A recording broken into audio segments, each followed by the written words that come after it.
अपराध की दुनिया से राजनीति में कदम रखने वाला कुख्यात अपराधी पूर्व सांसद अतीक, जो अब अतीत बन चुका है, पटना में आज अचानक एक बार फिर से सुर्खियों में आ गया।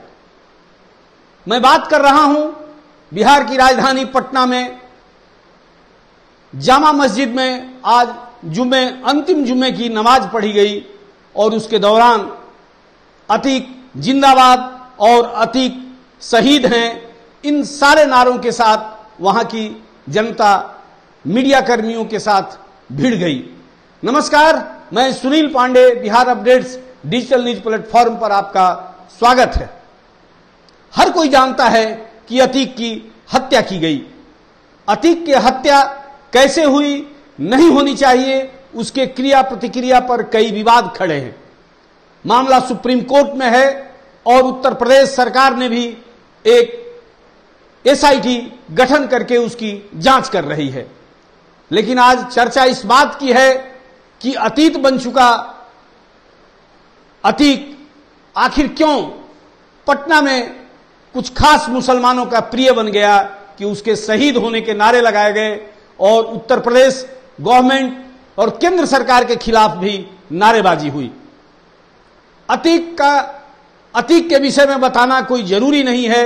100 से ज्यादा मामलों में वांछित अतीक पिछले 40 वर्षों से अपराध की दुनिया में अपना पैर जमाए हुए था।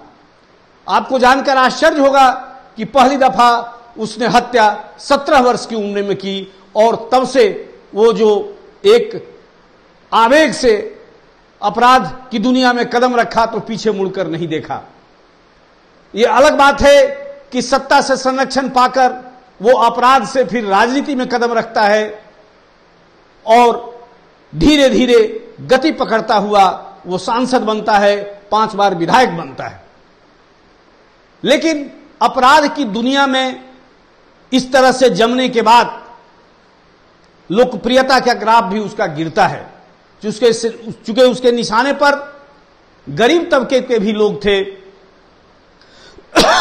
और गैर कानूनी काम वो इतना कर चुका था कि बाद के वर्षों में लगातार वो चुनाव हारता रहा। तब अपना वो स्टाइल ऑफ वर्किंग बदल दिया और तब नजराना वसूलना, रंगदारी टैक्स वसूलना उसके काम में शामिल हो गया था। प्रयागराज का हर इलाका उसके नाम से थर्राता था। लेकिन दबी जुबान ये विरोध का ही नतीजा था कि वो लगातार चुनाव हारते गया। लेकिन सवाल यह उठता है कि जिसके 40 वर्षों के आपराधिक इतिहास रहा हो, पहली दफा 20 मार्च 2023 माने इस वर्ष 20 मार्च को उसको पहली दफा सजा हुई। कारण जानते हैं क्या है? क्योंकि हत्या करने के बाद कोर्ट में उसको प्रमाणित करने वाला, अपराध दोषी घोषित करने के लिए गवाहों की जरूरत पड़ती है और अतीक इतना निकृष्ट व्यक्ति था कि वो गवाहों की हत्या कर देता था। उमेश पाल की भी हत्या उसी कड़ी में आप देख सकते हैं। लेकिन आप इस बात के लिए उत्तर प्रदेश सरकार को धन्यवाद दीजिए कि पहली दफा 10 वर्षों की सजा उसे हुई थी और उसी कारण से वो फिलहाल प्रयागराज लाया गया था मेडिकल टेस्ट के लिए।